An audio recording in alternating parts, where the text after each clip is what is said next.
আসসালামু আলাইকুম, welcome to my শ্বশুরবাড়ি থেকে বাবার বাড়ি আসার ব্লগ তো আমার কালকে দেওয়ার কথা ছিল, যেহেতু আমি ঈদের পরের দিন বাবার বাসায় আসছি বিকেলবেলা।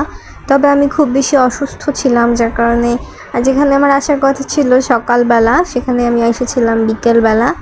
তো আমার প্রচুর পরিমাণে শরীরটা দুর্বল ছিল, পেটটা একটু একটু খারাপ ছিল, মাথা ব্যথা ছিল, শরীরে জ্বর ছিল। সকালবেলা ওঠার পর আমি দেখছিলাম যে আমি একদমই ওভারকাম করতে পারছি না।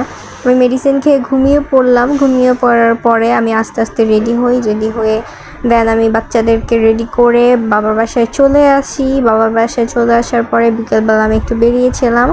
টুকটাক অনেক খাবার খাওয়া হয়েছে, মেজো চাচির বাসায়, ছোটো চাচির বাসায়, ফুপির বাসায়, সবার বাসায় ঘোরাঘুরির কারণে প্রচুর পরিমাণে উল্টাপাল্টা খাবার খাওয়া হয়েছে। যেটা দরকার সিরিয়াল মেনটেন করে খাওয়া দাওয়া সেটা হয় নাই। একসাথে অনেক ধরনের খাবার খাওয়ানো আমার পেটে খুব বেশি সমস্যা হয়। দেন বমি, মাথা ব্যথা, শরীরে জ্বর, শরীর ব্যথা, অ্যাটসেট্রা অ্যাটসেট্রা অ্যাটসেট্রা অনেক কষ্ট হচ্ছিল।